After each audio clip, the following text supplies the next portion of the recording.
The primary target areas are still the same. This time we'll be focusing on the ones that give you the maximum effect with the minimum amount of effort. All these target areas will cause damage and severe shock and, at the very last, death. Okay, those target areas are the head and the base of the skull. Struck with the correct amount of force, this will cause internal bleeding and swelling that will cause the body to shut down its involuntary functions, well, like breathing. The throat, again, if crushed or struck, will cause asphyxiation. The side of the neck, again, the neck is the gateway to the human body. Any trauma will have serious repercussions. Striking it will cause internal bleeding and swelling that will trigger a shutdown of involuntary body functions. The eyes, if gouged or removed, will cause extreme shock to your assailant or trigger a shutdown of his involuntary functions, as well as severe bleeding. The eyes must be scooped out from the corner in. Go as deep as you can and pull them out. Testicles, like the eyes, if enough trauma is caused, the body will go into shock and begin to shut down. We said in the first module, the testicles are either struck and crushed or grabbed and pulled away from the pubic bone. In this module, we specifically avoid all other body shots and focus on going in straight for the kill. The down and dirty, gouging the eyes, crushing the throat, biting and squeezing the testicles. But first, we're going to begin with methods that require the least amount of training and expertise. The interesting thing to note here is that attacking the eyes, throat, biting, and attacking the testicles is a common thread throughout close combat in every culture around the globe. Anytime you can find these target areas in a fight, you should exploit them. Now, since we covered similar types of methods in Module 3, we'll concentrate on accomplishing our goal from the standing positions. Okay, there are two situations that you have to deal with. One is when your target is viable and fighting back, and two is when you cause enough damage to make him more manageable. Either way, the method is going to be the same. Okay, when attacking the head in the manner, it must be secured. Okay, if you allow it to move, there's a good chance you will get injured, he will escape when his adrenaline kicks in. So once he realizes he's about to die, everything left in him was going to be put on the table. So you have to assume this and you must prepare for it. The first technique we're going to use is a reverse Japanese strangle with the eye gouge. So the best way to do this, okay, is to secure his head with your forearm. This hand comes around, turn around, Raj. Okay, good. Again, don't worry about so much, where this winds up. You're just going to be locking the head, and it's to be securing the head so he doesn't scream. He can't move around that much. So locking in, hand comes over the arm. And moving into the strangle position where my index finger is now secure in his eye. Okay. And from this position, hand up, underneath, locking in, gouging the eye. From here, we've got his head pretty well secure. This finger's going in. I got a bite. He doesn't like that at all. Bite, and as I would be kneeing and driving into him. Okay, but it's important to secure his head. Without securing the head, okay, and I just take his eye, he's just going to move his head away. He's going to move his head away. As soon, listen, when we talk about, hepatitis, AIDS, all this stuff, we're talking about now, if you're in a situation where you need to end him as quickly as possible and you're fighting for your life, extreme times call for extreme measures. So if you have to make a choice of surviving or contracting a disease, that's your decision. Make that now in your training. So from here, securing the head, locking it in, and catching the eye. And looking for your bite, looking for your gouge. Once he starts bleeding, the clock is ticking. Okay, it's only a matter of time when he's going to start bleeding out. So once you've got in here, jugular starts pumping, it's only a matter of time. And the other reason for securing the head and locking him in is so he doesn't do the same to you. Because what happens when people start putting their, everyone's gotten into a fight with their, with their sibling, with their neighbor, with their friend. As soon as somebody starts putting their hands in their face, you start doing the same to them, vice versa. So it's important to make sure that, whatever you do to him, he can't do to you. The next technique is going to focus on crushing the throat and the larynx. It's called the old Ranger chokehold. It works best if your target is stunned and if you have secured his back, either with your hand or if he's against a wall or a delivery van. All you'll do is you'll open your hand, very short range with a hand yoke, driving your fingers in behind his throat, behind his esophagus, and just squeezing.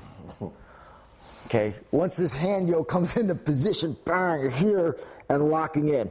Continue to drive him and take him off balance. Again, you can crush this with, it's like an old-fashioned, Pabst Blue Ribbon beer can. All right. Taking your thumb, driving in, and it doesn't bounce back. Once the fibers are crushed, it's over. This is why your grip training is extremely, extremely important. Of course, once you've got him gripped and you're holding him in, using your knees and driving your headbutt and moving him in, allows you to continue to distract him while you're, doing the main damage to the throat. Now, have to remember, if you have to regrip, you may have to regrip if he slips out due to the concussive nature of the headbutt or the knee drives. As his body's moving around and he's sweaty or slipping, you may have to regrip. No problem. Just bang, just come in with a hand yoke again and grab it. The next is seizing the testicles from the front. Now, we covered this in quite a few of the modules, but it bears repeating. You already know this, but you already know how to knee, kick, and strike. Again, grabbing is just going to, from the front, we're going to move straight up. Again, hand comes up as high as we can. Now turning it and then crushing and squeezing. Okay. In the course of the fight, you may find yourself very well in this position where you're striking and striking, but you're pretty much going to get one strike and his legs are going to close. Okay. So simply drive the web of your hand up, make contact, and squeeze. And squeeze. From the rear, it's the same thing. Now it's that vertical edge of hand comes in. Vertical edge of hand, grab, and squeeze. Don't plan on being able to get off these, multiple strikes to the crotch, because his natural instinct is going to cause him to close his legs. And that's every man in America. So, once you get in there, strike in, grab it, and hold it in the hold. Hold on, squeeze, and that's it, your grip training. Really simple stuff. Not too much science here, other than securing the area, securing the head, securing the neck, securing the man, pinning him so you can, attack the throat, attack the eyes, attack the testicles. Next, we'll just go to seizing the testicles from the rear. You may find yourself behind your target, and here you're going to basically do the same technique you did when you were facing him. But we're just going to control the head a little bit with that hand yoke, so you grab and underneath, and again, squeezing. All right? So, really, even if we were coming from the rear, securing him with an eye gouge, again, pinning it with the Japanese strangle here. Now you actually be doing double duty, choking him and taking an eye, just as an added. And we'll get into more of that when we start doing some of the strangles and the neck dislocations. Next, we'll get into giving him the big boots. The primary goal of close quarters combat is to finish your assailant as quickly as possible. In most common cases, you have injured him enough so you've knocked him down and he's on the ground and you're standing above him. So, Roger, if you would. Finishing him, the whole goal is to get him on the ground, to finish him with kicks and stomps. Okay, we do this for a couple of reasons. First, it's your strongest body part against his weakest body part. Second, it allows you to remain aware of your surroundings in case of multiple assailants. And third, it allows you to remain mobile in case you need to escape. And lastly, there's a low risk of injury using boots and shoes. They provide a maximum amount of protection, and it's like having your own little weapons attached to the end of your feet. Basic footwear alone is going to give you some added kill power. The least the physical amount of contact you can make with him, the better. And you should only use your hand to finish the man if it's the fastest, most expedient way possible. For example, and tactically, that's what it calls for. For example, both of you are on the ground. I do suggest that if you do injure him enough with your hands, you stand up and still finish him with your feet. Okay. Blunt force trauma. The harder, faster you can hit him, the faster the end results. So the best way to do this is using your feet, and there's a few techniques that you can use. First, the heel of the foot. Simply just stomping the heel of the foot to the head, to the throat, of course, to the midsection or the bladder. It's difficult. You wouldn't be using to hit the testicles. You would use your point of your boot and come up from underneath, which brings us to the point of the toe kicks.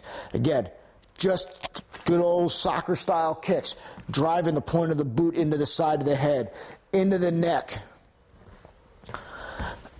into the testicles and the coccyx. Next, axe-type kicks, where you would be dropping it and hooking it down into your target. Again, focusing on the head, focusing on the bladder. Obviously, we got our heel stomps we did before, we got our point-of-toe kicks, we got our axe-type kicks. Next, our knee drops. There's maybe a time where I'm locked up and he's got a hold of me and I just need to drop my knee into him just to create some openings. So I have a man down, okay, and I just start kicking just like, good old Billy Bats in Goodfellas. Okay, moving around him, kicking and stomping. Okay, you're a soldier in the field. This is the fastest. You get your guy down, okay, this is the way to do it. This is how it's done. Okay, it's the fastest, most efficient way to take somebody to finish them. Nothing fancy, just good old blunt force trauma. Now, the one thing I will show also is the paratrooper stomp. Okay, only use this again if obviously he's down, so he's had some type of injury. They show this in the old Fairburn manuals, and keep in mind they were teaching paratroopers this stuff, so they are adapting a technique that they've already learned. I generally suggest that you don't, lift and put both of your feet on on your target. But in the case that you do practice it, you would practice, and you've been trained in this manner, it bears mentioning. Simply, you would simply jump and drive both of your heels into your target, on his chest, on his neck, on his midsection. Just. You're going to see when we practice this and on the training dummy, you'll be able to, kind of figure out where your balance is going to be and where how you're going to be able to, focus your power into the target. But again, you're here, he's down, it's kicking, stomping. Okay. That's it. It's done. It's done. It's not too sexy, but it's effective. And people have been finishing people this way since since Cain hit Abel with a rock. All right. So once he's down, the whole point of close combat is get him down, finish him with your boots. In combat, the purpose of the strangle is not to make your opponent tap. The point where somebody taps is about 1 to 2 minutes before they actually expire. In the real world and in the arena, this is an extremely long amount of time. There are only 3 applications of strangulation in combat. One is asphyxiation by lack of blood to the brain by cutting off the blood supply and or crushing the larynx. 2 is incapacitating him long enough so you can apply a neck dislocation and disrupt the nervous system blood and air supply to the brain. The last is incapacitating him so you can secure a weapon and finish him. The last is the most traditional purpose of the strangle. On the battlefield of ancient Japan, the samurai would use throws, pins, and submissions to stun, disorient, and make the enemy unconscious so that they could properly and efficiently dispatch their target with a weapon like a dagger. Today is no different. What good is making someone unconscious if they're going to wake up in a few moments? For the purpose of this module, you will be only using the empty-handed techniques. We will concentrate on the strangles to the neck dislocation. A strangle consists of basic parts: entry, application, and follow-through. Since this is not a sport, we don't need to worry about legal methods that are designed for safety and take way too long. And personally, I've seen strangles taught incorrectly over and over again, and it's time to set the record straight. I've also seen people teach counters to strangles, and to be honest, other than gouging, working your chin into an opening and trying to create some relief, against somebody who knows really how to strangle, there's no escape. Your time is best spent learning how to avoid getting into those positions altogether. So now let's start with the opening techniques on the ground. When you have someone's back, technically the fight should be all but over. From the rear, you can use several or a combination of a few blows to open him up. First, you've got the edge of hand to the side of the neck. Okay? Struck side of the neck, head, anywhere to open him up. You also even have, the hand gouge to the side of the neck. Here, bang. Okay, whether he's in a prone position, if Roger, just get on all fours for a second, and turtle. Okay, if he's here, bang. I mean, that alone will pretty much end the fight, but still, it's another way that is completely illegal and for good reason in combative sport, to open him up. Okay, sit back down, thanks. Next would be the heel of hand, either to the chin or to the head. I've seen this done in sport, really subtly and hiding, especially if the guy's face down on the mat, just popping him up. But you would hit the head simultaneously, hit the chin, bang, and then start working in your strangle, opening him up. Of course, the forearm smash, the elbow smash, face gouge, eye gouge, all are used in conjunction. You would smack, you would pull them, you would open them up. Okay, so you don't have to worry about using sporting type of methods to get to where you need to be. Doesn't matter. I can hit them. Okay, I can move them. You may be in a situation where you need to control the amount of noise this person makes. Bang, here, open them up. I'm working in. He's touched his chin. Okay, I can't hit him. I gouge him. I open him. I smash him again, and then I work him. Okay, coming up from the standing position. These types of opening are all done we're going to be looking at once from the rear now, like in a sentry situation. He's, taking out somebody who is, unknowing that you were aware. These methods were taught in World War II specifically for sentry removal. So the first is going to be that hip check, just like we did in the earlier modules. You're going to step in, come in over with the rear hook or rear strangle grab that we were doing even in the module 10. Hip them, and you would work into your strangle. Okay, so again, you'd be about a yard away. Step in, bang, hitting in, causing enough shock and disrupting him enough so you can lock into your strangle. So again, from here, stepping in, you're going to be hipping in. Make sure that your arm comes around and catches him, because what may happen is you hit him enough and he just goes flying. So this hand has got to come over simultaneously, this big old hook. Next would be the knee to the coccyx, which again coming straight up and in. Same thing applies. Make sure you've got him secure, at least you're catching him in some way so that he doesn't get away from you. Last is just going to be the stomp to the back of the knee. So you're catching in and locking him in. Okay. When you do this, you'll disrupt and orient the target long enough to allow him to fit in for your strangle. When you're on your feet, remember, it's important to keep him on his heels to ensure you're using all his body weight against him. Okay, to do this, you must keep applying pressure and keep body separation. Meaning, once I get this done, I need to keep body separation and applying pressure backwards and moving him backwards. So this is how he reacts. Okay. If you're locked up on him and on his back, you're never gonna get this. If he's a big, strong guy, you're gonna go for a ride. Okay. If he begins to turn on you, so he starts to turn down, you need to correct this right away. And you got to get out of it. Don't get into a grappling situation, abandon it, bang, bang, and start striking him. Don't ever, ever sacrifice your position for the technique, ever. Okay, so you come in and, all right, you're trying to take him out, and now he starts to react. Still use it, still take advantage of it. You're training, you'll shift gears, and you'll move right into your strikes again. Now we're going to move to taking this rear strangle into a neck dislocation. Okay, so let's just start from a seated position, and then we're going to isolate it.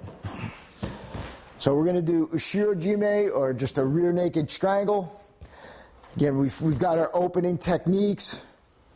Whether we're on the ground or on our feet, we're going to open him up. So make sure this throat is hidden, and you never, ever, ever, ever see this. Okay, it's always guys doing this and guys cranking on like this, which strong, and yeah, you may get some guys, but he's tough. This takes a long time, and he puts his chin in there. He'll be fighting. No good. Okay, thumb, index is on the ear. Okay, hand comes chin, heel to heel. We even sometimes do it like this just to get a little bit more grip. Because if you're here and you squeeze it together, you see my elbows come together. But if I just intertwine my index finger and my pinky finger, now they come together, no problem. Because when we're here and we're pulling in, we're going to be rotating up the wrist. We're going to be bringing our elbows in together, and we're going to be moving him back. Okay, so we open up, slide in, always keeping our head protected. It's either here, or even keep it up here. You can put it in the back here. Okay, from the side right. So here. Okay, open up his throat, sliding in, locking it. Pressure here, shoulder here, chin up here. Okay, and even, can I do this? I may have done this already. Straight from the back. Okay. Now, keeping my face protected. Again, don't leave it up. People natural instinct will be to, fight you. Again, this is important why it is to strike or stun him with the hip check before you start to apply any strangle. This will allow you to open him up, and this will lock it in. Now we're pulling him forward and bringing our elbows together. And this is rotating in and squeezing it. Okay, when you start doing the strangle in this way, you'll notice that Roger starts choking. Well, this activates his gag reflex. By rotating it up and pushing up underneath the chin, it's going to get him to gag. And what that'll do is normally when you're with the training partner, that's where most of them tap. That's why it's important to work these on the dummy. But him getting the gag is actually going to allow you to get in a little bit deeper. Okay? So, apply it, pull it in, and here. Now, once he taps or once he's unconscious, okay, and you're going to, you're pulling, you're just sucking it in and squeezing all your elbows in. One of the other hidden things that we do teach is inhale. When you're bringing him in, this increases your body, just your body size just a little bit. Okay, so you'd be here, be locking, and it's just it's a little things that mean so much. Okay, so you just want to breathe in and just get the, what a nice day. Okay, it's a good day for a strangle. So I'm locking him up, driving him in, and there. Now, after he's out, okay, now you can move to your, now you'll be able to move to the dislocation.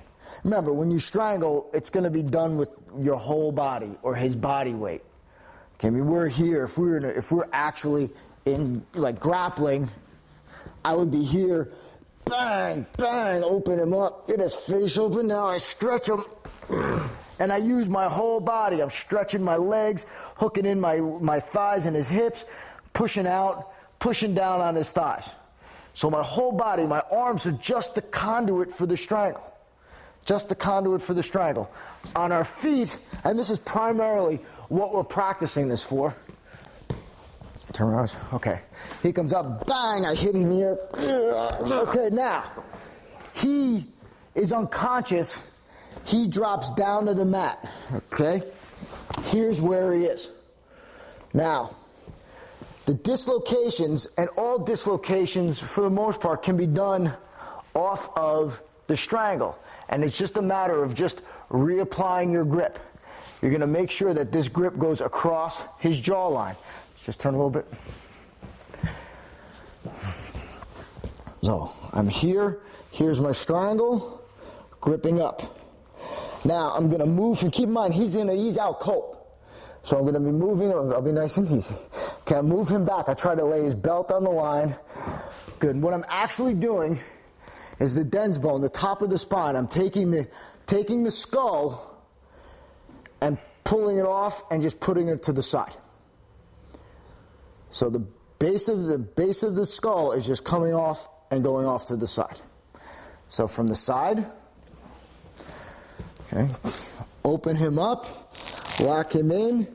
Now, after he's out, I just recollect the head, and I try to put his belt on the mat. Okay, and I'm just literally applying the strangle. And it just move, you're just moving the skull offline. Now you can only accomplish this when the target is unconscious. When he's awake, he's going to freak out and he's going to be fighting for his life. So there's no way you're going to be able to get this.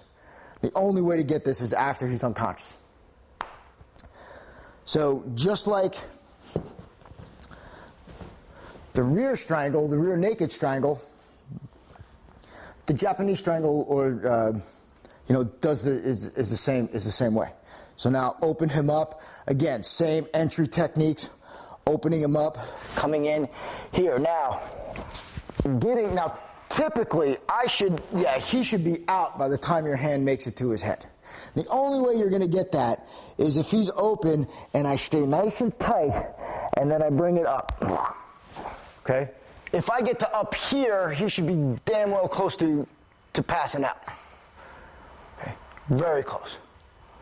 So this stuff takes practice. In order to do this, take some practice. So notice where the thumb is indexed in the ear. Okay, I'm not all the way down here. Okay, I'm right underneath. Open up. See my hand? Keep your hand open up so you're stretching and opening the neck up. Stick his head right into my shoulder, locking him up. There. Okay. Now, after the dislocation, there's a couple options here. Okay, one, taking the head and just re-gripping and just driving him straight down, just like we did before. Just like we did before. On the side. So after he's out, I come off. I'm just locked onto his head. And I'm just driving the belt over. Okay? Driving the belt line back, and you're literally just disconnecting the head from the body. The other variation on this is the prayer finish. So come here. So after we've done this, we're just going to lock up and hold it so that his neck and his chin, so this arm is just kind of locked up on the chin and this one is pushing down on the head. Now I'm going to roll back and pop his head up. Okay? So literally, you're taking his head off. Side. I just think of, dandelions for our kids. Sorry. over. So strangle, locking it up, and up now, driving him forward and down. Good. So applying pressure underneath the jawline and the chin, and bringing his head off his neck. Next, we'll go to the guillotine strangle from our feet. So from the front entry position, for whatever reason, we've kicked him, we've hit him, he's bent over. Okay? He may have tried to attack us, the whole thing. So hand is going to come in and lock, and you've seen this done 1,000 times in MMA, and I've seen it done 999 times wrong. Okay? So hand underneath, thumb comes right underneath the throat. If we're looking at it here it is. Hand bladed, nice and tight. Head, you want to keep his head in your pec and in your armpit, not in your arm. Okay, this is weak and this is a mistake, and you wind up here by accident, not on purpose. Or here. Now you're going to open the hand up, grip your hand, and I'm going to literally pressure down on the head, and just like you're reeling in your big game fishing, you're just popping them straight up, walking them forward. Okay? Posting the shoulder is another option, but I find that it just requires a little more time and greater effort. Okay? I mean, if you'll just be able to, this is the easiest, quickest way to get the strangle in your armpit, keep it in your armpit and pectoral. Now, here we're bringing him forward, so we're literally trying to lift his feet off the ground and, let his weight hang hang himself. So let his weight do the work for you. Let his body do the work for you. Of course, while we're in here, this is just another little added bonus, just digging your thumb inside the throat to harass him, stomping and kicking, okay? All those used to distract him while you're strangling him. Okay, now, one of the things that does happen, as I mentioned before, is that his head will slip past you. Okay, now instead of walking towards him, you will actually, let's just back up a little bit. Instead of walking into him, you'll actually walk on an angle off to the side. Okay, so just right here. Straight. Let's just start straight. Thanks. Okay. So you're here. So before we're bringing him straight. Okay, now he pops in. Now instead of going straight, I'm going off to the side. Okay, off in that direction. Okay, continually keep him moving. This will keep him off balance. Okay, you're going to be, harassing him, kicking him, stomping him, while he's trying to figure out what the hell is going on. Okay, after he's out. Okay, now he's going to on your knees, bud. Okay, you're going to be holding his head. Okay, now we're just going to come to. You can do this a basic crank, which is just going to come across the chin and just lifting up. So you're basically taking your pec, the same pressure that you had, and dislocating the neck this way. All right. So from this side. Okay. So you'd be here. You come off the chin. Again, we're exploiting that chin line. So right along here, popping it up and driving it straight up and lifting it up. Okay. Simple. That's the one that requires the least amount of time and training. The other one that's worth mentioning takes a little bit more than just simply from here and then cranking it up. Okay? It's like a little head twist. So after he's out, okay, we're gonna holding his head, we're gonna reach across his chin. Okay, this is like we call a can opener technique. So across the chin, the head pivots. I'm still holding him up, okay, against my body. This other hand's going to reach underneath and grab my elbow, okay, or the back of his head, whichever is easier. And now you're just going to twist. Okay, so facing this way. Let's kind of get you in the angle. Good. Okay. So strangle here. This hand is going to come up. We're going to reach up and grab the chin. Grab the chin. Underneath. Okay, so we're going to hold his head. Okay, either grabbing your elbow or grabbing his body and snapping him. Snapping him over. Next will be the reverse collar strangle, the dislocation. A lot of people look down on training in gis or uniforms. Well, first, the chances of you getting in a fight and having to protect yourself are naked or at the beach are really extremely slim. People get attacked wearing, sweatshirts, shirts, jackets. We live in the Northeast where this is, we don't walk around in gis, but we walk around in jackets and, winter clothing and blazers. While you can't depend on clothing, you should be able to use it to your advantage. Now, the regular collar strangle, the reverse collar strangle, starts with the forefingers in the collar as high as you can grip on the neck. So you're going to open up and grip up as high as you can. All these, just like we opened up the neck before, this is when you practice, you open up the collar. This teaches you to grip up as high as you can. The next hand is going to be just after we've opened up, this hand is just going to grip down here, and we're just going to pull. Okay, this hand drives, it's like it's ringing a bell, driving up the elbow into the target, and then pulling down. Of course, you can headbutt from here, knee stomp from there, all that stuff. Okay, anything you can do, you can actually do a little bit more just because of the distance we've gained. So you can hit, you can smash, you can do all this stuff. Now, the collar dislocations have to be done in a heavy jacket because, it's just, you may, want to practice just going to the regular dislocations after this.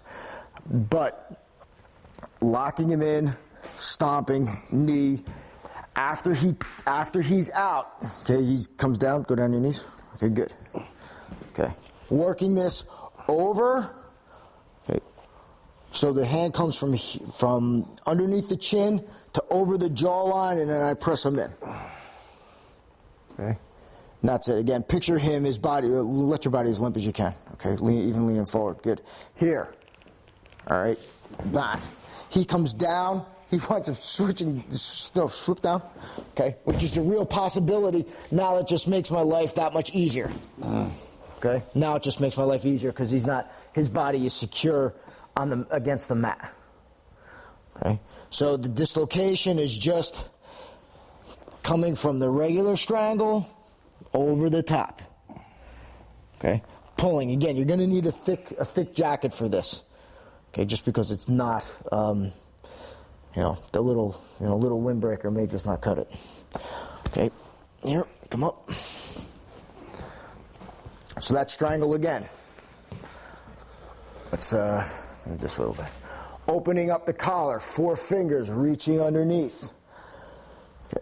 Grabbing, pulling, smashing, kneeing. So the strangle itself is elbow drives in, I pull. Good. This hand pulls, just like this, as I'm driving my elbow in, and I'm pulling him towards me.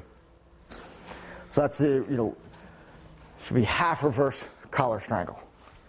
Okay. Next is going to be a circular strangle, or a tomajime. So this time we're going to be both hands on the same side of the collar. So you got one thumb in, okay, and one thumb out. Thumb in the collar, thumb out of the collar, or fingers out of the collar, fingers in the collar. So you will snap him down. Okay, so the higher you can get on this collar, the better it's going to be. Snap him around, and now we're working him into this winding strangle. And it gets the winding from obviously my arm winding around. But this is not going to happen.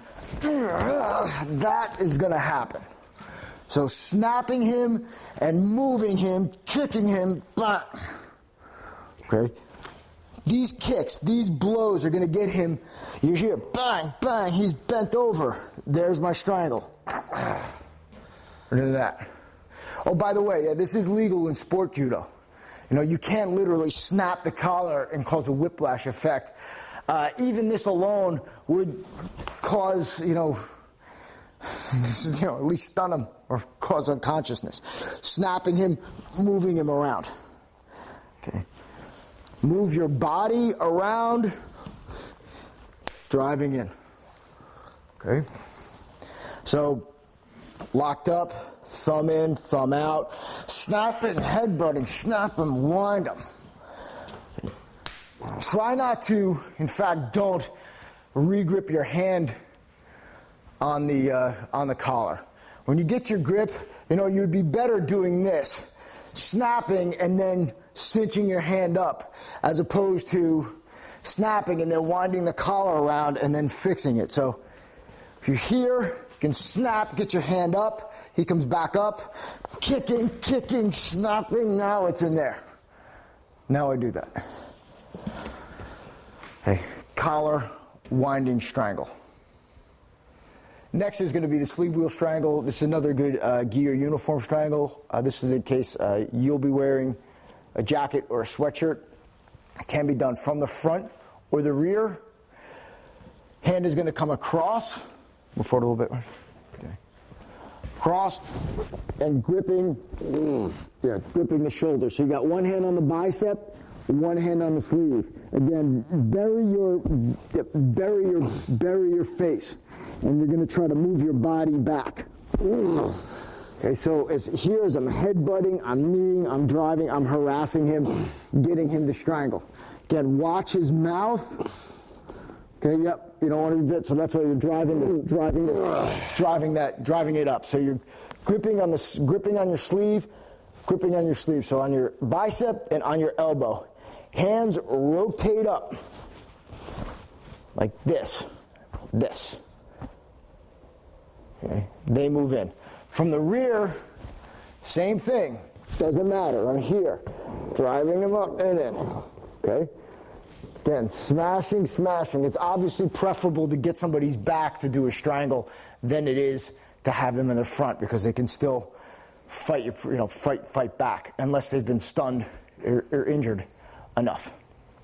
So these types of techniques, moving in, then moving to, after you drop him down to his knees, now after he's done, just sliding into the neck crank or neck dislocation and popping him in.